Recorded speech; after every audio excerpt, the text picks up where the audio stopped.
বন্ধুরা আজ আমরা রান্না করছি চিকেন। তো চিকেনকে রান্না করার জন্য যে সবগুলো আমাদেরকে করতে হবে তার বিষয় হলো যে সর্বপ্রথমে পেঁয়াজের সঙ্গে তেলের সঙ্গে পেঁয়াজের কম্বিনেশন, এটাকে আমরা আগে ফ্রাই করব। তারপরে আমাদের যে মশলাপাতি আছে তার মধ্যে আলু আছে, পেঁয়াজ আছে, আর এই যে দেখতে পাচ্ছ মাংস, এই মাংস আর এই যে মশলা। এবার আমাদের পড়ে গেল টমেটো।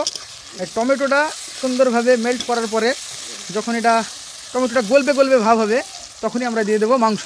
সেই মাংসটাকে কষার পরে এই হচ্ছে আমাদের সিক্রেট মশলা। এর মধ্যে হলুদ, পেঁয়াজ বাটা, রসুন বাটা, আদা বাটা, জিরের গুঁড়ো, মরিচের গুঁড়ো ইত্যাদি যাবতীয় আছে। তারপরে চলে আসবে এখানে ড্রাইভার দাও না, সে অতিরিক্ত ঝাল হলে সমস্যা নাই, স্বাদ মতন আপনারা দিবেন, স্বাদ মতন লবণ দিবেন।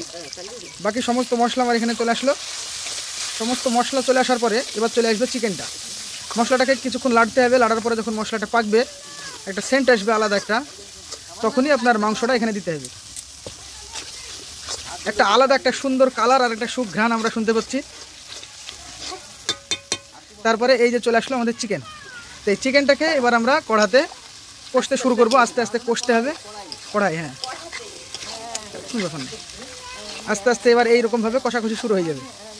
দেখতে পাচ্ছ একটা আলাদা সুন্দর একটা ফ্লেভার আর সুন্দর একটা কালার দেখাচ্ছে। আমরা বুঝতেই পারছি যে কতটা সুস্বাদু হতে চলেছে আমাদের মায়ের হাতের রান্না বলে কথা। আমাদের মোটামুটি রান্নার শেষের দিকে, এখনও সিদ্ধ হয়নি, একটু সিদ্ধ হতে দিতে হবে। তো আপনার কালার দেখে বুঝতে পারছেন যে মাংসটা কতটা সুস্বাদু হতে চলেছে।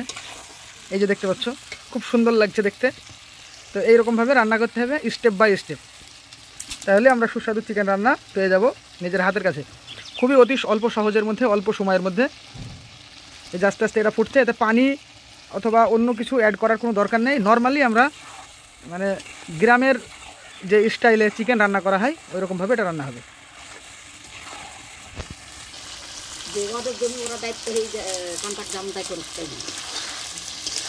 অসাধারণ তেল বার হচ্ছে এখানে। বেশি তেল দেওয়ার কোনো দরকার নাই, অতিরিক্ত তেল দিলে তেল ভাবটা বেশি হয়ে যাবে, স্বাস্থ্যের পক্ষে ক্ষতিকারক, আবার এটা না ভালো লাগতেও পারে।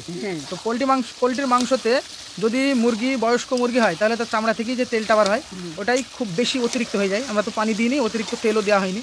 কিন্তু দেখতে পাচ্ছ খুব সুন্দরভাবে এটা মেল্ট হয়ে গেছে আর আস্তে আস্তে তেলের পরিমাণটা বাড়তে থাকছে। তো মোটামুটি রান্না কমপ্লিটের মধ্যে এবার আমি একটা খাবো, খেয়ে চেক করে তোমাদেরকে রিভিউটা দেবো একদম ফেস টু ফেস।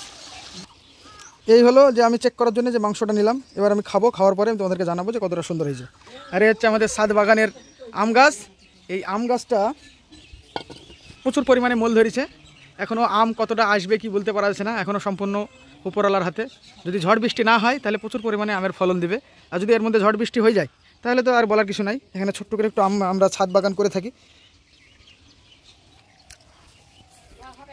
মোটামুটি মাংসটা আমি ট্রাই করলাম, খুব ভালোই লাগছে, কিন্তু আর একটু পাকতে হবে, যেহেতু আমার সময় হাতে কম, সেই কারণে আমি চেক করে রিভিউটা দিয়ে দিলাম।